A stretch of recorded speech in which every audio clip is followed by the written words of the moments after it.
Good morning, everyone, or good afternoon, good evening, whatever time of day it is, wherever you are. It's time for another Thursday webinar in the Hub. And today I'm super excited because I've got Rachel Tsateri joining us. And Rachel is one of those, I'm sorry, I'm going to call her an ELT superstar. She's one of those people who gives so much to the profession in terms of her blog posts and her reviews on what reviews kind of stream of consciousness of the courses that she's doing. She's just an all-round fabulous ELT person. And so I've been kind of prompting for a long time to say, come to the Hub, come to the Hub. And now it's finally happening. So Rachel is here today to chat to us about eclectic planning and teaching. If you've got any questions, pop them in the chat. If you're watching on catch up, give us a little tag, and hope you enjoy the session. Over to you, Rachel. Great. Thank you very much for the sweet introduction. And I'm also very happy and excited to be here. I want to apologize for not coming all this time because I've been too busy with my studies, unfortunately. And yeah, I really wanted to, but I'm spending like 10, 12 hours a day in my home office. So that was the only reason that I didn't come earlier. I've watched a lot of sessions. Thank you for your hard work, Teresa, organizing sessions, writing the summaries and all that. So yes, I'm here to share some thoughts and ideas about eclectic planning and teaching. Let me find my mouse and all right. So are my slides moving, Teresa? Yes, brilliant. Great. So here are the steps. Here's what we're going to talk about, a little bit of theory. So basically some terms, define approach, method, technique, because they can be a little bit confusing, and also talk about principled eclecticism and how it helped me plan and teach some lessons. And then time for practical ideas. So I'd like to share 2 lessons with you. One of which was the one that I shared at TEFL this year. The other was my Delta lesson, the externally assessed grammar, LSA 4, as we say in Delta terms. In an effort to make this a little interactive, when I finish presenting each lesson, I'm going to ask you to reflect and tell me or share which approaches and methods you think influenced me when I was planning that lesson. If you are watching on catch up, maybe you'd like to find a webinar buddy. I like to do that. So you can watch together, pause the recording, maybe share your ideas and then continue watching, just a suggestion. And if time is on my side, at the end, we will have a little bit of a couple of minutes for you to share your takeaways, if any. And if you're still there and not fallen asleep, as I told Teresa earlier, maybe you can tell me if there's anything you enjoyed, found interesting, might want to use, why not? All right. So first of all, approach, method, and technique. I don't know about you. I found these terms quite confusing when I started, doing my reading for Delta. So the quote I found really helpful was Anthony's, that says that techniques carry out a method which is consistent with an approach. This is like a bottom-up, I think, definition. It starts from the bottom, right? What happens in the classroom, why it's happening, and what this method, with what approach it is in line with. So this might not be clear enough. So I like to think of approach as Richards and Rogers define. It has to do with a set of assumptions dealing with the nature of language. How do we view language? Do we view it as structures? Do we view it as functional? Do we view it as interaction having to do with the context and the people involved? And the theory of language learning. How do we learn language? Do we learn by imitation? Do we learn by constructing knowledge on our own? Do we learn by communicating messages, doing communicative tasks, etc.? Now, a method is actually the plan, how we're going to present the material, the steps we're going to take, or procedure, or it's also called a lesson framework or a lesson model, I think. A lot of these terms are also used.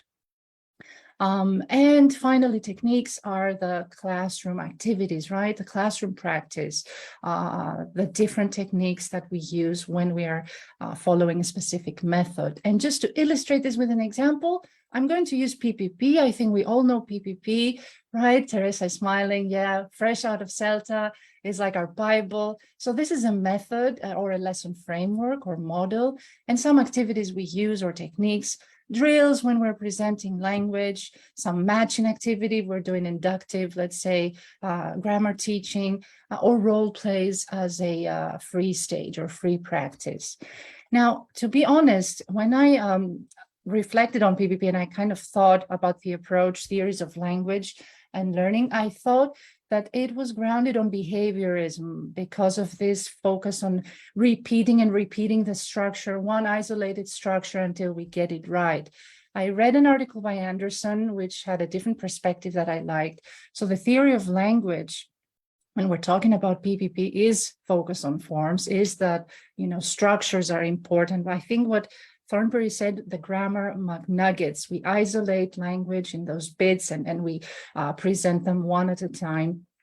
But the theory of language learning, Anderson says, is communicative language teaching and not on behaviorism because of the free practice stage, because in the end, the teacher is just a guide and students have this opportunity to use the language for communication freely. So they're not repeating and repeating the same as it happens when we're using a purely audio-lingual method where the teacher controls the dialogues. So I found that helpful and I wanted to share it.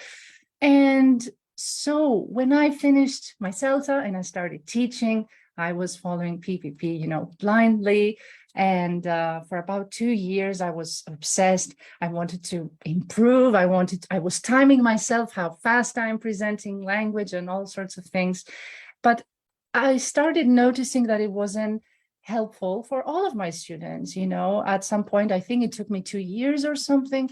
I started reading, blogs. Thank you, bloggers, by the way. I started reading some books. Little by little, I started my Delta. And I realized it's not the only way to teach. And we don't have to just use PPP, especially if we notice that it's not helping our students, right? So little by little, we, become familiar with different approaches, with different lesson frameworks. I'm sure you are familiar with some or most of them. CLL, I didn't define its community language learning. Sorry if I didn't include that there. So I started reading about all this, and I also became too enthusiastic, maybe, because I wanted to use them all, and I wanted to get elements from all these approaches and methods and create my own.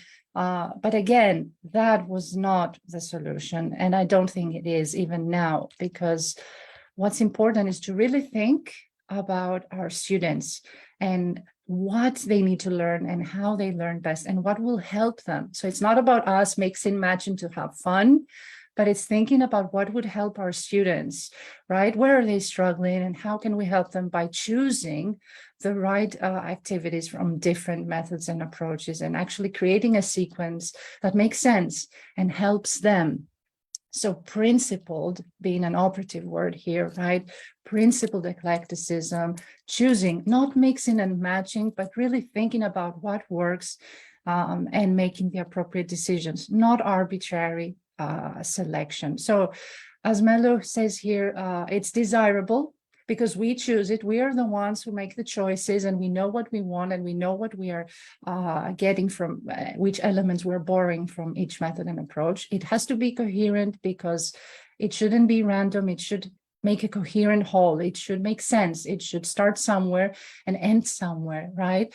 It should be a framework that we are creating. And pluralistic in terms of the variety of activities that we can use, but that will create this balance in our lesson.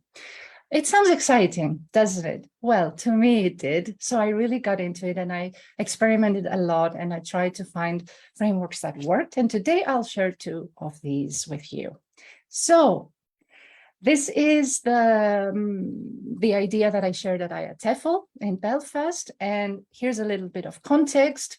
I was teaching Spanish students back then. It was roundabout when the pandemic hit us. They were upper intermediate. They were teenagers and adults. My lessons were really teacher-centered because of the situation, switching online, pandemic, using the course book, really difficult, and nobody wanted to engage. They struggled with listening and speaking mostly. They found listening really, really hard. And they were not very motivated to speak because of the situation, feelings, motivation, everything, lack of everything, complete everything. So these two were the ones I needed to focus on. I decided to ditch the course book and just get authentic materials because taking screenshots and it was really hard. I'm sure you've experienced that when you suddenly started teaching online and had zero experience. And I was the only moment where there was actually some authentic communication in our classes were at the beginning when they were talking about Netflix and shows they watched. And I noticed they liked Cobra Kai back then. So I said, okay, I'm going to base a lesson, around this TV series, Netflix series, and hopefully get their attention. So that's a little bit of context. And now these are the lesson stages. And what I'm going to do is show them and give you some seconds to visualize maybe how the lesson was going to progress.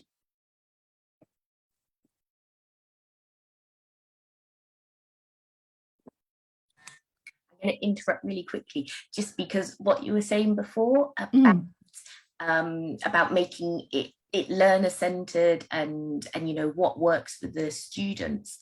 Duncan Ford gave a really interesting plenary at Innovate, and he was basically saying, like, your students don't know what your lesson plan is. They don't know about these different frameworks. They don't know about these different approaches, really. What they know is what happens in the classroom. And so I think that's really interesting. Yeah, I mean, you've got to find what works for the learners, and not worry so much about kind of following one approach or one particular method or things like that. Wow, sounds like a really interesting plenary. I think Jim has already posted something. I must read it this weekend. Yeah, absolutely, Teresa. I totally agree. Especially, for example, if they don't like drills, for some reason, because they are old, maybe they're I had 75-year-old students, for example, right? They appreciated maybe the drill because they were used to that technique. But if you have some students who are not really happy with this technique, you're not going to keep drilling and drilling, because they're not learning and they might not do it because they think it's embarrassing. So exactly, figuring out what works for them and what they like as well. Okay, so that was my lesson. These are the stages, and I'm going to remind you that you're trying to think of approaches and methods that have influenced me when planning this lesson. So if you want, you could take notes while I'm describing the lesson or just think about it. You choose. So I'm going to start describing the stages in a little bit more detail. My lead-in had to involve the whole person. Okay, I mentioned emotions, I mentioned motivation, everything was down. Students were not really in great shape. So I chose lead-ins with lots of questions that engaged them. Yes, attention, interest, motivation. Yes, activated their previous knowledge. What do you know about the series? And tell me a bit about your favorite character, but also opinions and emotions. This was a long lead-in, I know, but I really wanted to get them speaking, sharing, opening up, because this was a hard period, and I focused also on opinions and emotions. So we really ended up talking about bullying in this stage, even though it was just a lead-in. They started sharing experiences, things they have also seen or done or experienced in school. So it was a whole, let's say, person lead-in, motivating, involving students' emotions, knowledge, attention, everything. Yes, lasted a bit longer than desired, but again, it worked, and they were already speaking and opening up. So the listening was done in this way.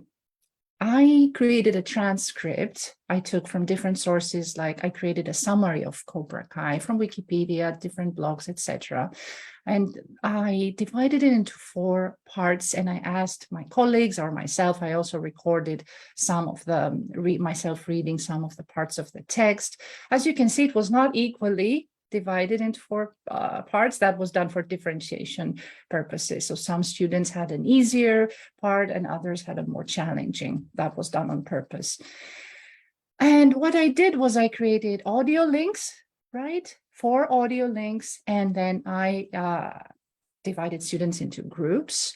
And for example, A's had the first part of the text or transcript. B's had the second part, C's the third, D's the fourth part. I actually added this in my presentation because Sandy, who was there at IATEFL, told me it was not very clear, and she helped make it clear during the talk. So I've added this to make sure everyone gets it. And I told them that, okay, you're going to listen to the audio. I'm not going to play it. So independence, you're doing it, but I'll give you some instructions on how to listen properly, because they were always frustrated if they didn't understand everything. They started listening and taking notes, so they didn't know how to listen. And I gave them these instructions. Listen once for the main idea. Don't write anything. Don't take any notes. Get used to the speaker, the speed, what they're saying. Now listen again and take some notes. Don't worry if you don't have the time to write down everything. Don't pause it. Just listen and take notes. Then listen again the third time, expand on your notes, and you will see that you will be able to write more details. So I gave them these instructions. If that reminds you of something, that is the way we run Dictogloss, right? We play 3 times and we give them 3 different purposes for listening. Then there was the text reconstruction stage. So they were coming together in groups, one from A, one from B, C, D, forming a group. And what they had to do was the following. First, an oral text reconstruction, then written text reconstruction, and then peer feedback. So what is oral text reconstruction? They were in breakout rooms and they exchanged all the information they had. And then they put the parts in the right order to make up the summary, the plot of the series. Once they had done that, that of course was a good focus on fluency, right? Speaking, sharing, a lot of fluency work here, which was necessary. And then I gave them a link to a Google document per group, and they could start writing their version. That was done to focus on accuracy, right? Now let's write down what we've talked about. Let's focus on form as well. Let's make sure we practice those mechanical skills, punctuation, spelling, and all that. My classes were 90 minutes long, so I felt like I had the time to do that. And they were doing it all by themselves. I wasn't really doing anything. So it was quite student-centered. Now they could switch off their cameras at this point, right? There was no need to be stressed that they must be looking, at each other the whole time, because I understood it was quite stressful back then, with the pandemic and online classes. Some of them switched them on, most of them not, but it was nice to be able to see each other for a while and then just switch off if you don't want people looking at you. That's totally fine. So when they wrote down their version, they could read each other's text and give each other feedback. There is the comment feature, so they could read and give feedback on language, like, oh, this is not correct, or this is a typo, you don't spell it that way, or feedback on content. Oh, you forgot to mention about the guy who came and blah, blah. So again, they were doing this all alone. I was just monitoring, checking if they need help, but I was not doing anything, not interfering at all. So I'm just going to stop here and show a formula. This jigsaw clause is not a technical term or anything. It's something I've made up just to remember how I put together the elements from jigsaw listening and dictogloss. And here is what it is basically and how I use it. So we have dictogloss, jigsaw, and jigsaw gloss, and let's see the elements that make up the different activities. Dictogloss is reading the same text or playing the same audio to students 3 times, at least that's how I know and how I do it. And then they reconstruct the text. They have to write it either on the whiteboard or a piece of paper. It depends on how the teacher runs it. Now, a jigsaw is different text because there's the information gap element. And I don't know about you, but I usually just tell them to listen, or I play the audio, or I give them a link to the audio, and I just tell them to listen. And there is not always a written reconstruction stage. They do a task, maybe they do, exchange opinions, something like that, but they don't necessarily write it to practice that accuracy element. So what I did was I used different texts because I really wanted to keep that information gap activity. I wanted them to, it would force them, right, to share and communicate. I told them to listen 3 times, and I gave them different purposes for listening because they were struggling with listening, and I thought it might be helpful. And I actually asked them to also write the text to focus on accuracy. Again, pushing them a little bit. I'm a pushy kind of teacher, I think. So they seem to enjoy it though. And you will always have the students who will, prefer to work, to do fluency work, and others who will prefer to do accuracy work. But if they see there is space in a lesson for both, they kind of appreciate it. At least that's my experience. So next, I borrowed the free recall, which I learned from Andre Headland. And it's also described as a brain dump, I think. And it's this thing: stop, jot, or turn and talk. You give them a break. Now stop whatever you're doing and just write down. You give them a time frame, 2 minutes to write down 2 things or 2 facts or 2 words you remember from the lesson so far. Right? It's free. They don't have to justify it. It's like whatever comes to mind in a second. And it was a good idea to give them a break from the lesson. As I said, 90 minutes, a long time, a lot of input. So get this break, a chance to reflect. I liked it because I don't think we should only reflect at the end of the lesson. I like to include more opportunities, in training sessions and lessons as well. So I wanted them to kind of think, what do you remember? What phrases stuck with you? What would you, describe? What facts? I didn't tell them just language or just facts. It was open. So they decided they were free to say whatever it is they noticed, and then share. If they do the turn and talk, and do it like in a pair work activity, they listen to each other, and they also notice, what their peers said. I liked it because they were also listening and learning, and of course, interacting in English, right? Communication, meaningful communication. So I did this, and it went well. So it's a keeper.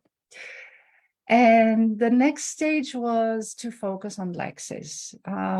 So I'm trying to move away from single words or grammar teaching, and I'm focusing at least higher levels. As I said, it was B2 plus.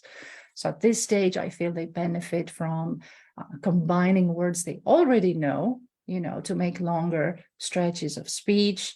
And I gave them a matching activity. The typical matching activity is a word to a definition.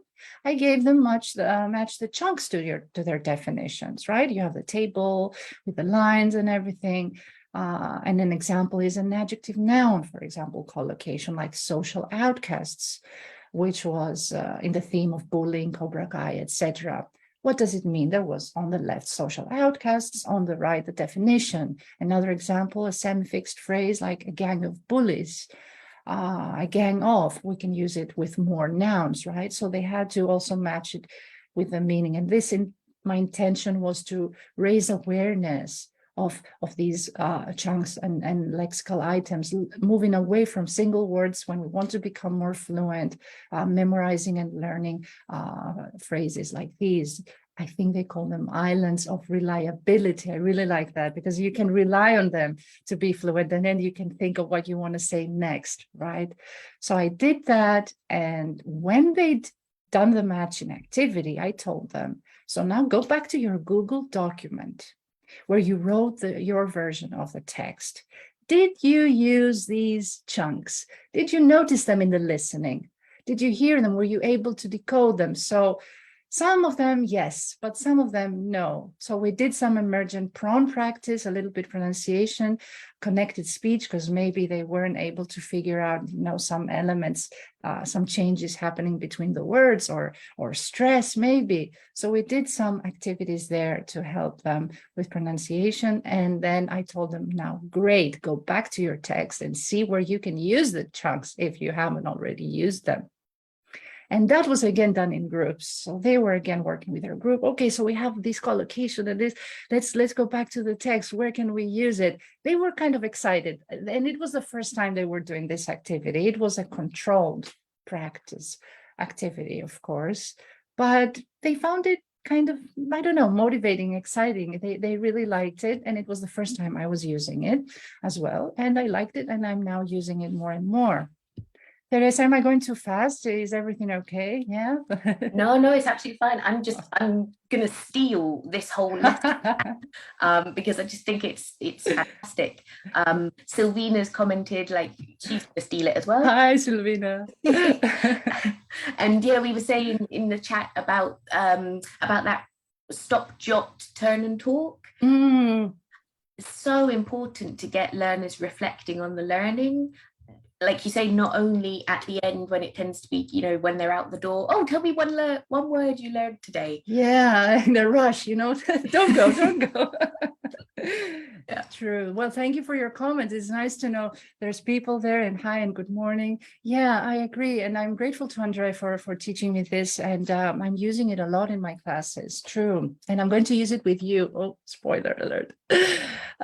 So reflection was the last stage. And this was done in a very democratic way. Here's how. I told them, now select and reflect. It also rhymes, which is really nice and catchy. You will choose 6 to 8 items, not words, because I try to raise awareness of chunks and I try to get them thinking in larger stretches of speech. So items, whether that is the target or emergent language, because we know that we have predetermined, some items, some objectives for them to achieve, but they will also come up with interesting stuff. And we have to exploit that in the classroom, right? So I tell them to take notes and tell me which 6 or 8 items they chose that they will remember, that they will try to use maybe when they talk about Cobra Kai or about bullying, etc. And tell me why, tell me how, tell me, is it similar to your first language?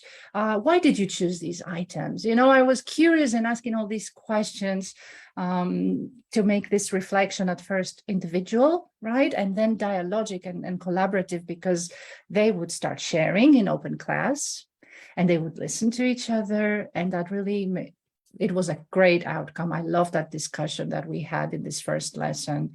And they, you want them to hopefully get motivated and learn from each other when they're listening to their classmates sharing ideas about, I'm going to use social outcasts, when I'm talking, not about Cobra Kai only, but when I'm talking about, bullying, etc. So it's really nice to hear them connecting the language to personalizing it to real life topics. So now is the time for you to reflect maybe on what approaches or methods you think influenced me when I was designing this lesson. What elements did I steal, from here and there?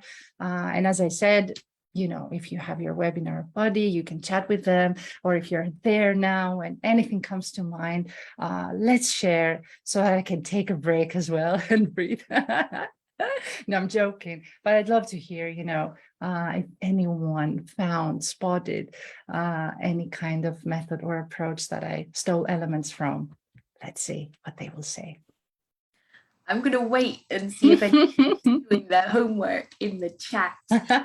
We don't want to stress you too much, in an effort to make it interactive. Feel free to tell us what you think. One thing, going back to when they did the text reconstruction, the 4 of them were working together to create one text, or were they writing individual texts but taking the ideas from the 4 parts of the listening? Each one was writing their own paragraph, let's say, because it was short. It was like 8 lines or so. So each one wrote their paragraph. They tried to focus on how to articulate it, accurately. And when they finished writing theirs, they could have a look at each other's paragraphs. And they could give them feedback. Let me see what Anna wrote. Oh, okay, here's a comment for you, Anna. Okay, let me see what Jose wrote. Okay, here's a comment for you. So they all had a look at each other's paragraphs, and together they actually wrote their version of the text, right? And as you can imagine, different groups wrote different versions because they were using their own language they were mediating that text. There was the source text, and then there was a target text, what they created together. This was stolen from Ricardo and Ethan's book. So yeah, and it was quite interesting. They found it really exciting. Are we having any answers, Teresa, or? No, I mean, I know No. quite a few people are there, but maybe Yeah, it's okay. they're not doing their homework. So, I mean, I was thinking What for were you thinking? Yeah. kind of definitely the kind of the engage and then the study. So Mm. a possible ESA Mm. approach. Yeah, kind of always getting the students involved at the start and then focusing on the skills. Sylvina's come in, she's put communicative approach, some Mm. lexical approach, dog me working on 10 points, 20 points for Silvina. Yeah, brilliant, brilliant. Lots of them that are in the next slide that I'm going to show. Exactly. I'm not going to torture you anymore. I'm also looking at the time.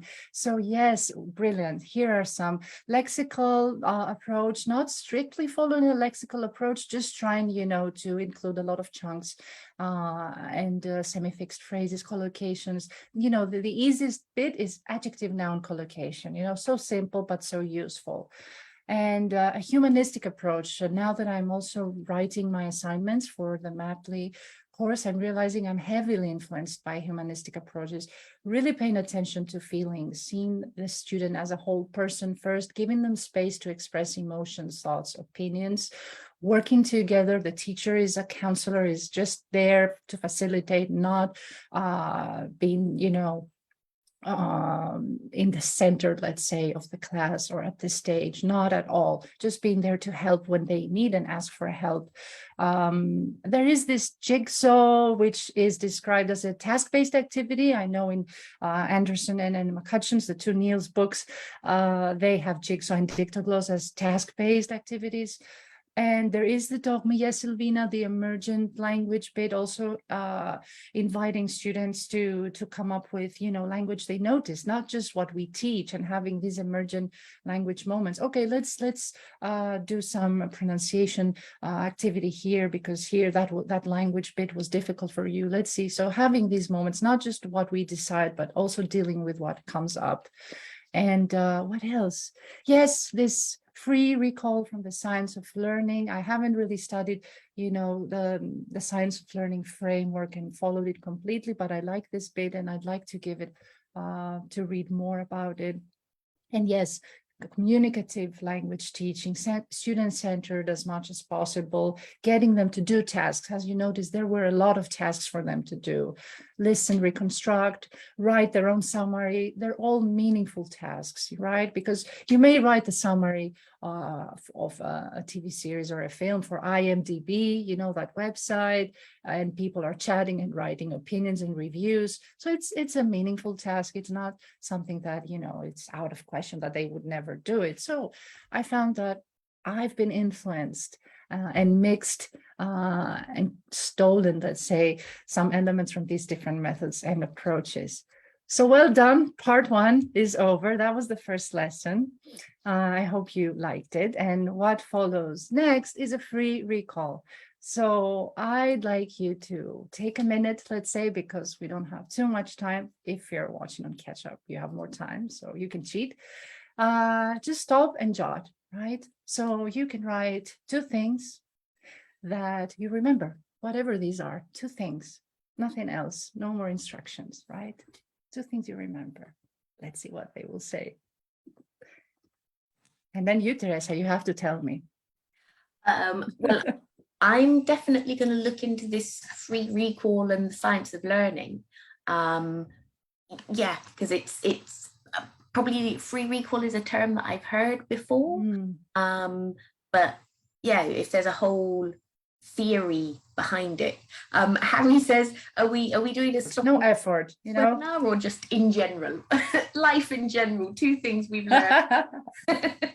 Oh no, don't go too deep. I definitely don't want to do that. Yeah. So yeah, free recall, no effort. It's like seeing what the brain noticed, right? Drawing attention. What is it? What did you notice? What do you remember? Recalling, but without giving any instructions to the student. Let's see what they actually remember. What's the last thing they noticed? So effortless, let's say. I think that's why they call it free recall. So free recall is one thing you recalled, Teresa. And Sylvina's as well, free recall, and also the jigsaw gloss. Okay, okay. Well, great. Thank you for your comments. Lovely. And yeah, it's 12:35. So you can find this lesson plan, by the way, on my blog, lesson plan and teacher's notes, right? So if you Google Cobra Kai, TEFL Zone, it'll get you there, or you can just follow this link. And we are ready for part 2. The second lesson, my Delta LSA4, it was a grammar lesson. Again, I'm reminding you to keep notes or mental notes of approaches and methods that may have influenced me when planning and using an eclectic approach to planning this lesson. This is a context. My students were intermediate, Hispanic from Colombia, Mexico, Peru, I don't know, I don't remember, Argentina, Catalonia, from many, many places. Where Spanish is the first language. They were adults from 20 to 75 years old. I had a lot of ages, a nice mix. So I needed to be quite flexible. This is the target language I decided. Might for uncertainty, must for logical certainty, can for impossibility. So models for deduction and speculation about the present and future, not the past. Why did I choose that language point? I'm sure if you've taught Spanish students, or if you are Spanish yourself, you may remember the tendency at this level to avoid models and rely on he's not your father or he is your father if I'm sure about something. So affirmative or negative sentences rather than must for certainty, or relying on I think or maybe or the inaccurate is possible. When we're not sure, it's possible he's your father, etc. Maybe he's your father. So I wanted to teach them the models to help them improve and add a little perspective to what they're saying in a more accurate way. So this is my whiteboard. I had prepared let's say, this map or plan, and it's also on Twitter, ELT whiteboard. There was a column for vocabulary that would emerge. At the bottom, there was what you say, what you could say, which I stole from a book called Speaking Unplugged. And it's been used a lot in dog me lessons. I had a column for focus on form and pronunciation. And I had a column for matching cards to focus on meaning, right? So as you can see, there were sentences from the text that I used, and they needed to match them with the meaning card, let's say. And I used photos of my wedding day. And it was actually my wedding anniversary, the 23rd of September back then when I was, doing LSA4. So it was quite fun. Yeah. And I started with a task. I'm just going to mention one of my tutors was Joe, and she said, always give them a task at the beginning because it helps, because if you're nervous, always give them something to do at the very start. That was good advice. So I showed them a set of photographs and I asked them to guess who the people are, the places they see, what the occasion is. I demoed an example with one of the photos, and then I gave them all the sets of photos and asked them to do this task in pairs. Needless to say, they could see me. It was motivating, exciting. I was sharing, a moment of my life. So we had already some established and built some rapport. It was really nice and helpful. When they reported, what they said, I recorded emergent language on the whiteboard. You see vocabulary there, civil wedding, etc., in-laws, dress gown. And in the what you say part, I wrote some of the things that they said exactly, their output, their sentences. He's your husband, they were sure. It's possible she's your sister. So I just recorded that there, and I had my reasons for that, as you will see later. Then I gave them a text. And I asked them first to process it for meaning, or like a gist question. Let's say, here's what my colleague said about the photos. Did you guess the same? So they were reading kind of for gist to see if they agreed, if they understood, the basic ideas. And I'll just let you read what my colleague said. Oh, then there's a typo there. Great. Wedding. Wedding day. Apology.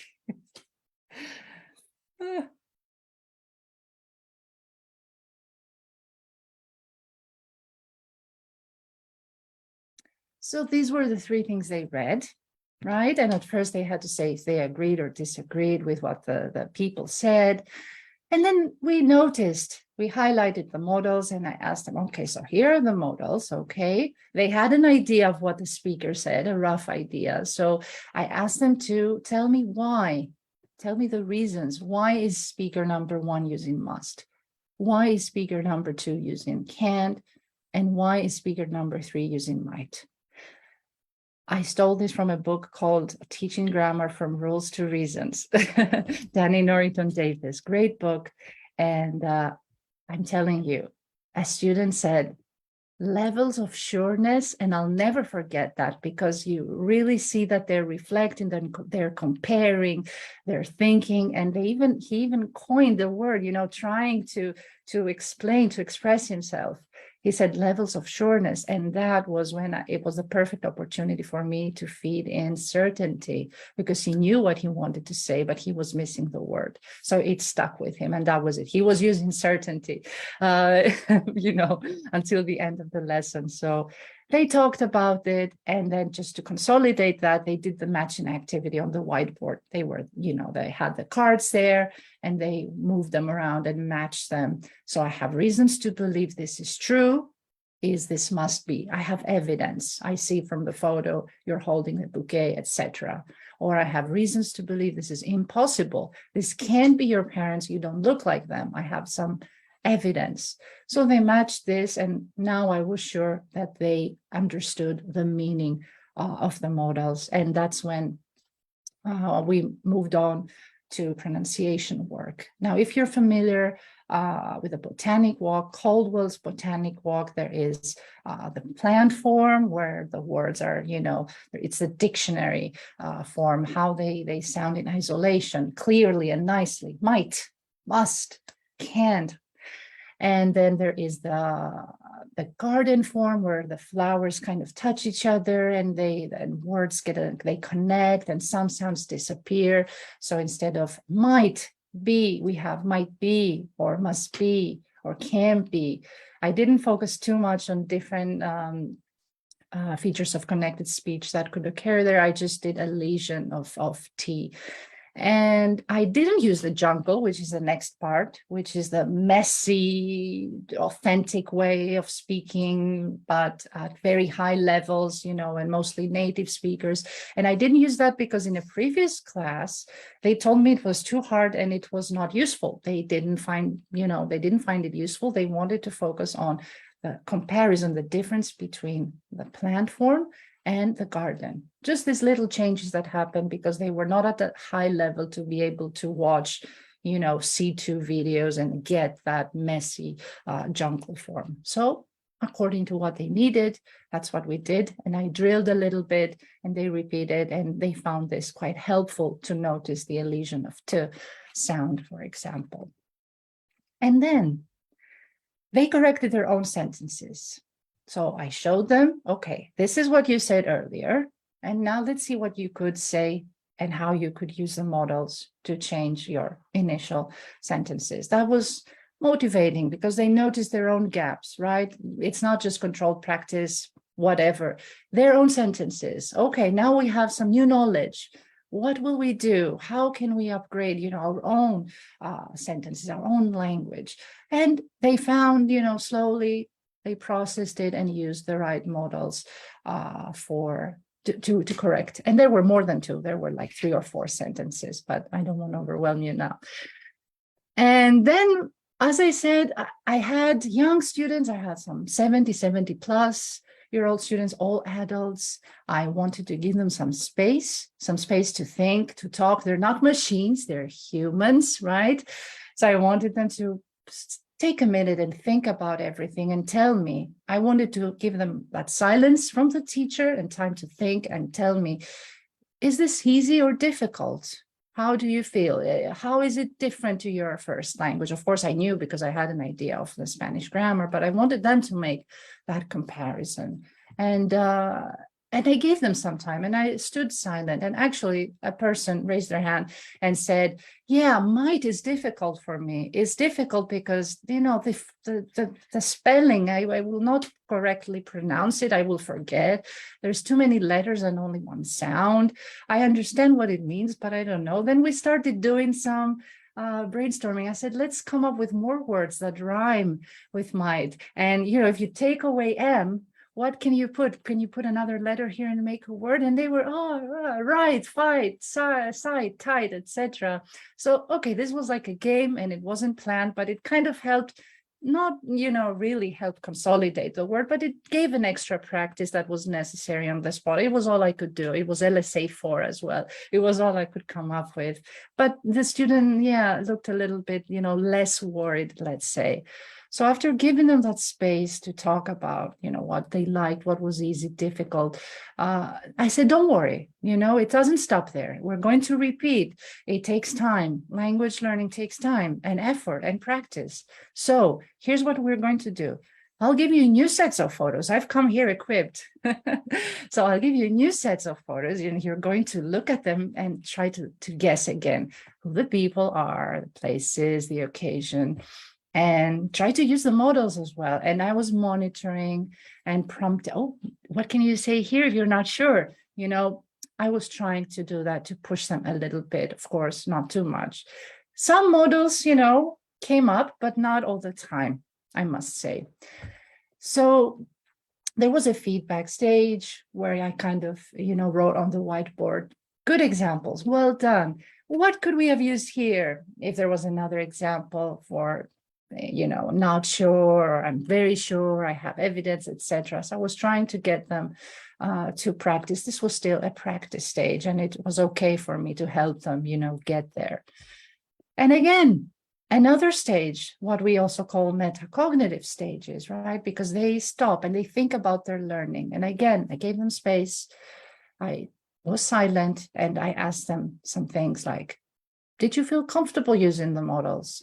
Did you avoid any? Did you notice maybe avoiding anyone in particular, and which one? And maybe think about why.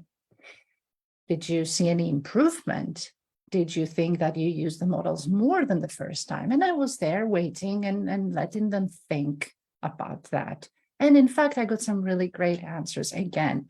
They had noticed, yes, maybe students are not going to notice unless you tell them to notice. Maybe they're not going to think about things like that unless you tell them to start reflecting and thinking and getting in touch also with my own feelings, my own knowledge of my first language, my own progress. Let me think about my own progress, right? They expect us to do everything. But it's I feel quite important to tell them to ask these questions and get them to notice and monitor their own learning and share also these things, because they were from the same background. So it would help, these comments would help each other if they shared them. And then I said, some of them said, we could practice a little bit more. I said, I don't have any more photos, but I think that you have your mobile phones. And I told them to maybe bring some photos, in case they needed them. So I said, would you like to practice with your own photos as well? And they said, yes. So that's what they did next. They took out mobiles, or they had brought their own photos, show, guess, practice. They talked, they used the models more. By the end of the lesson, you can imagine they were using the models. They had plenty of opportunities to practice, to reflect, and to get feedback from the teacher, lots of feedback while monitoring and helping and pushing, gently. Did you use might here? So that's it. That's what I did. I got a distinction, so I'm quite proud. Yeah. And I worked really hard at that lesson, right? So what approaches and methods came to your mind while you were, hopefully listen to me talk about my LSA 4? What influenced me? What did I use? What did I borrow from different methods and approaches?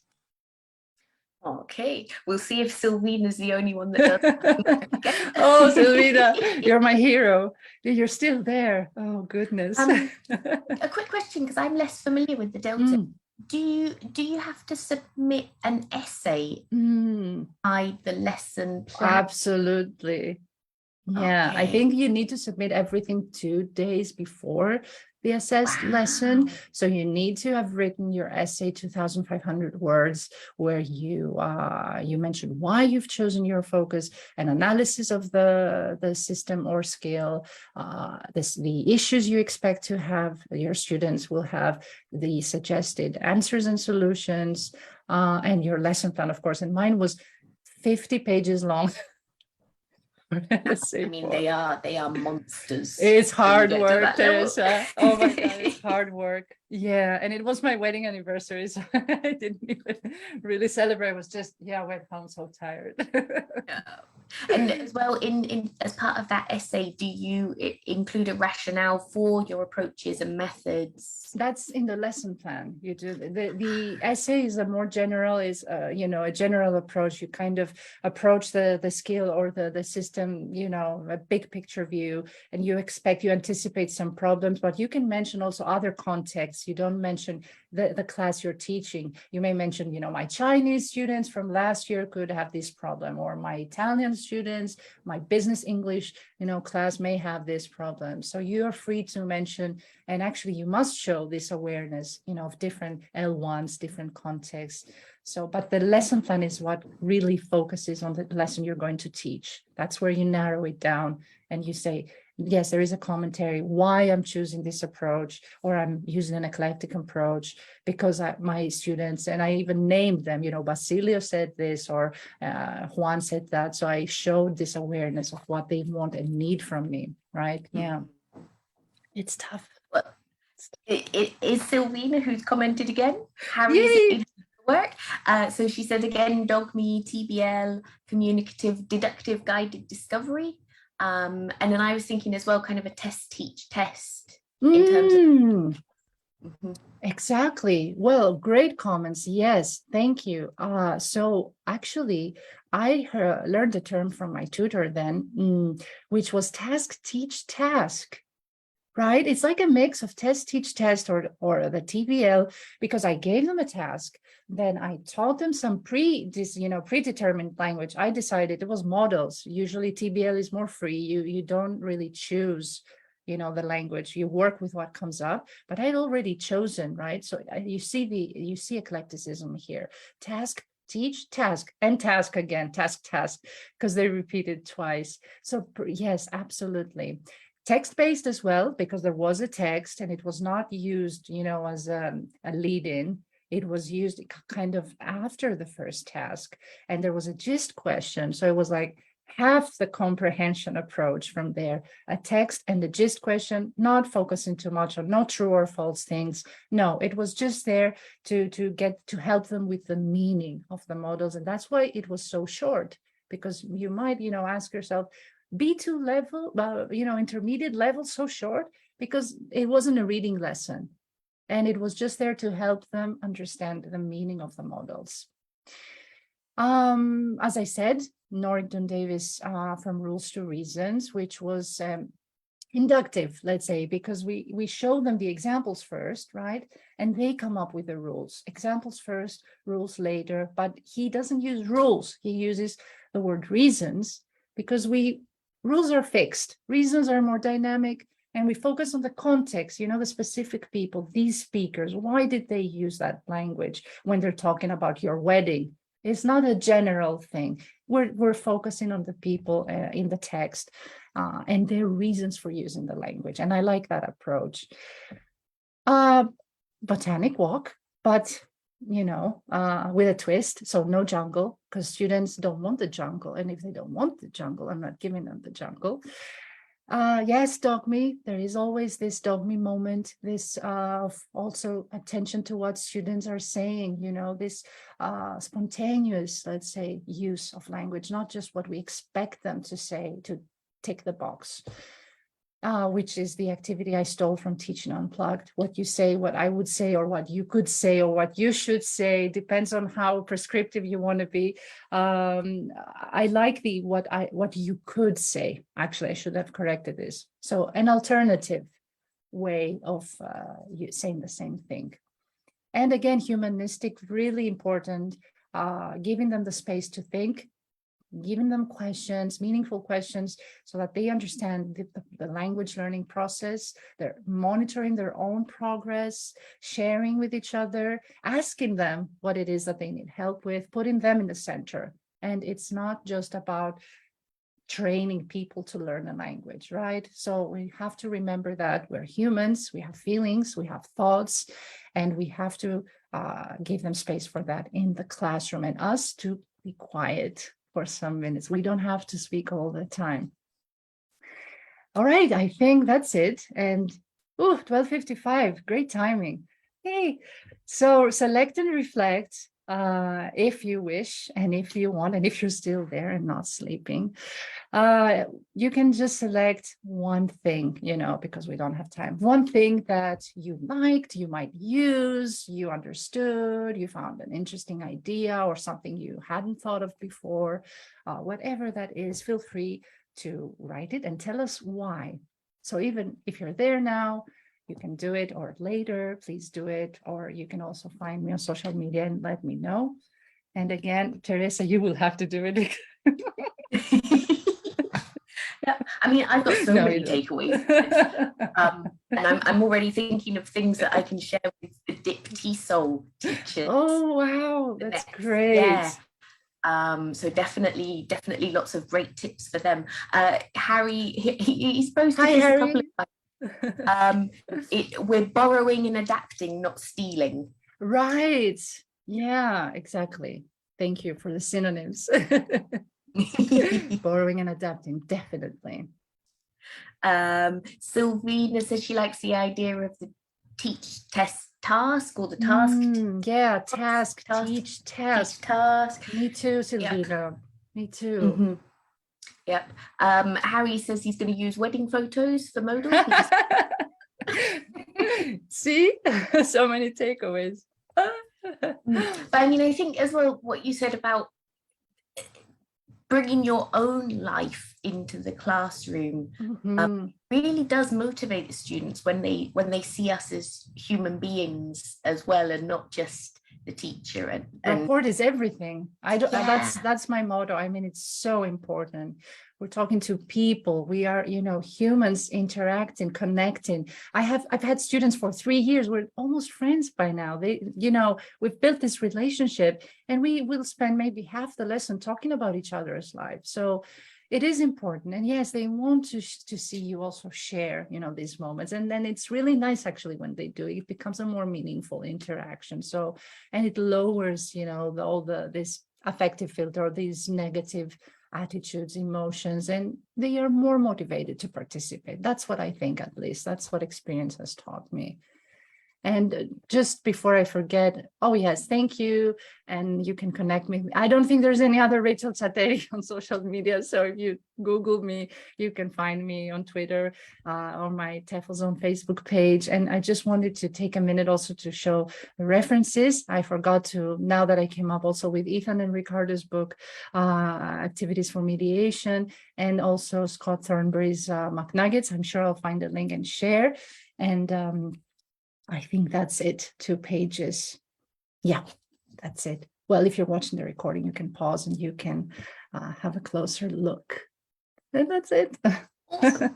Fantastic. And I mean, I'll share a link to your blog, Rachel's blog, as I said, treasure trove of lesson plans and reflections and thoughts about ELT. So, yep. It was so great. Oh, I'm glad you liked it. Webinars really stress me up, That's why I prefer writing. But yeah, I hope it was nice. I hope it was not too boring. And yeah. No, definitely not. I am actually going to steal. I'm not even going to borrow your ideas. I'm just going to steal them completely. And Go ahead. That exact lesson plan when I'm teaching those groups of students, because I think, yeah, it just sounded like such a wonderful way to make the lesson learner centered, and with really good theory, really solid theory behind. Well, I've had learned from the best. I have to say I had Emma Mead-Flynn as a tutor when I was doing my Delta at IH Barcelona, and it made a huge difference. I've learned so much. So huge thanks to Emma and Sean, of course, if they're watching, and hi, they've been so great. So I think it's really important when you're taking a course, and you have people who can guide you properly with reading suggestions, when they're teaching and you observe them, you can learn a lot. So I've been really blessed to have them. Yeah, learned a lot. Fantastic. Well, there's lots of comments coming in saying what a fantastic presentation it was.